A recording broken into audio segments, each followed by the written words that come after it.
Welcome to part 2 of preparing a statement of cash flows using the indirect method, and we're focused right now on doing the operating activities section, which is this top line that we talked about. So revenue, expense, current assets, current liabilities. So we're going to be looking at the current portions of these two things, and remember, current liabilities, an increase is a source, a decrease is a use, and will be opposite on assets, and we'll talk more about that. But just as a reminder then, here is the indirect method, the one that we are doing, and we're trying to get from this accrual basis down to a cash basis. And we looked at net income, and net income on an accrual basis, if it is income, it's a source, so we add it. If it was a net loss, it's a use, and we would subtract it or put it in parentheses to show subtraction. And we talked about this first adjustment that we have to make to the accrual-based number for depreciation and amortization, and that it is always going to be a source because we're adding back expense that we had deducted that had nothing to do with cash at all. So that's what we did in the first section. We're now about to do this changes in current assets and liabilities section. And again, we know that if it is a liability and it goes down, a decrease in a liability goes down, it's also a deduction. And this is also a liability, federal income tax payable. It went up, so it's a source. So that's a plus. And then on the assets, it's opposite to its direction. So if it decreased, it's a source and added. If it's an increase, it's a use, deducted, taken away. And this is getting to this cash provided number, which, just as a reminder, is the same thing under the indirect and direct method. So here we go with analyzing changes in current assets. So the second adjustment to net income relates to everything that's current on assets other than cash, because again, cash is what we're actually trying to determine the change in. So increases and decreases in non-cash current assets affect cash flows and require an adjustment, as we know, and a decrease, we know, is a source, and an increase is a use, which is in that summary document I just showed you. So looking at changes, if we have the three accounts that really are impacted related to accounts receivable, because this is what one we're working on right now, which non-cash asset. So last year's balance was $201,500, and it's now gone to $119,450. So that change of $82,000 is the amount that we're going to have on the cash flow. So if you look back here, it's going to be this number here, okay?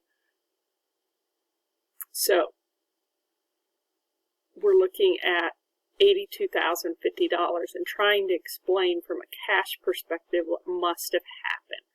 So here's what I know to be the case, is that the sales I made on account, and I credited sales and debited accounts receivable for $240,000. Okay, so that's why they have credit sales here. That's the other side of the entry. So we increased accounts receivable for that, but the cash that we actually received, debit to cash, credit AR, was $322,000. So that difference really is the $82,050, and that is, again, a source of cash because my balance went down, meaning I collected more than I sold during the year. So my net is cash received, which is a source of cash. And again, if you don't understand the logic behind it, that's perfectly fine, as long as you understand that when it's a non-cash current asset, that on the statement of cash flow, what we want to do is show the fact that if the asset goes up, then it's a use of cash. If the asset goes down, it's a source of cash. So again, this one showed you the asset going down,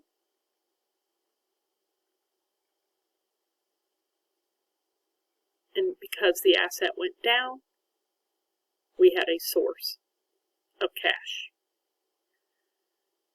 Then this one's looking at it if it went from 119 to 207, so the opposite if that happened. Okay, so if it went up, that change of $88,000 represents a use of cash. It would be a minus, a subtraction on the cash flow.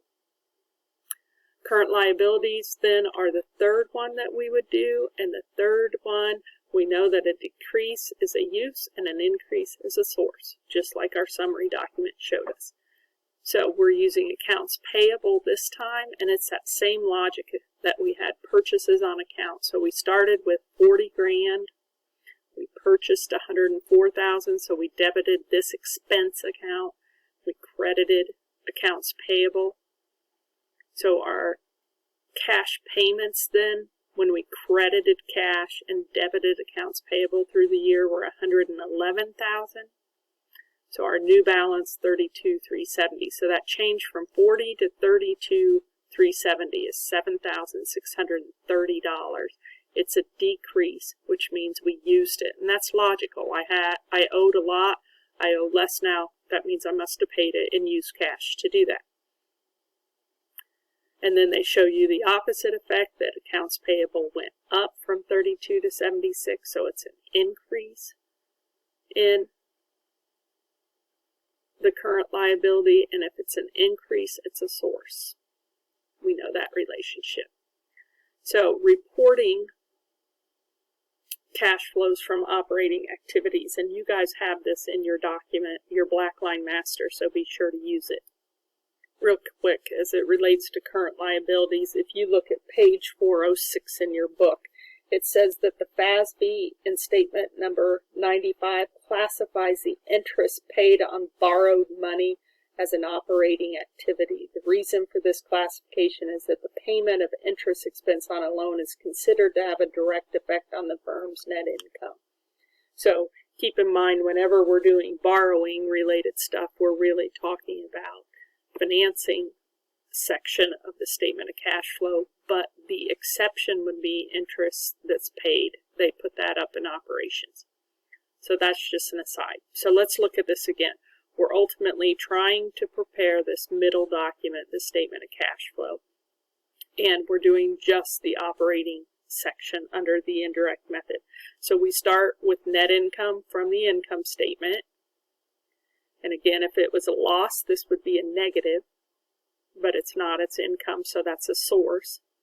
Then I take depreciation expense from the income statement, and I am adding that back as a source. It's always a source because no cash was involved, and I had taken it out, and this number I need to put it back, so it's a zero-sum game.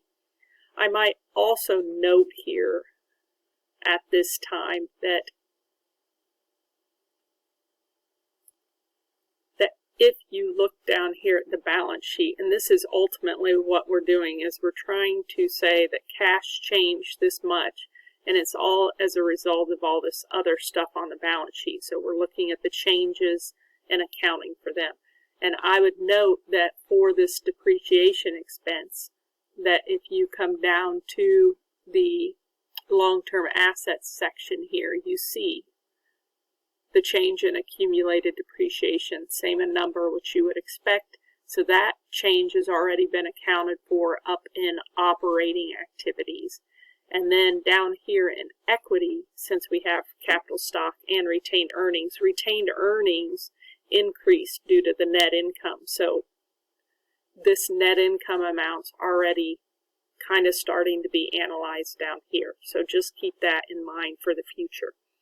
So we have net income, we have our depreciation adjustment, and then we have these changes in our current assets listed next in yellow.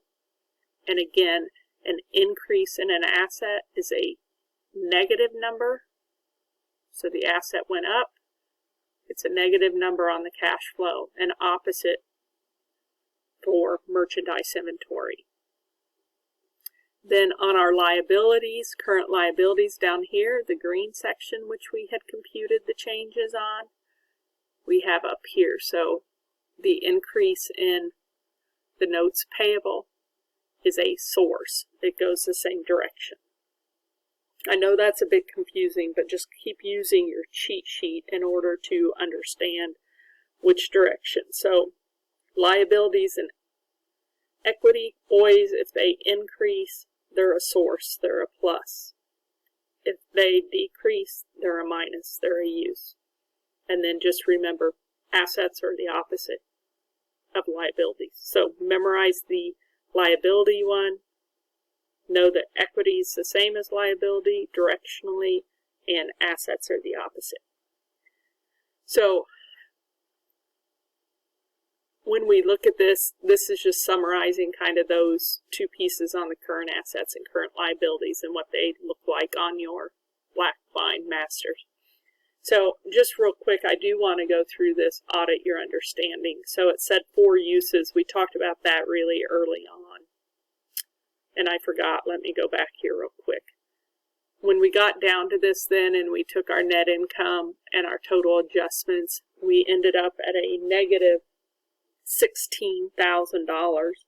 And what that tells me is that that's not good. A negative number, I used more cash than I brought in.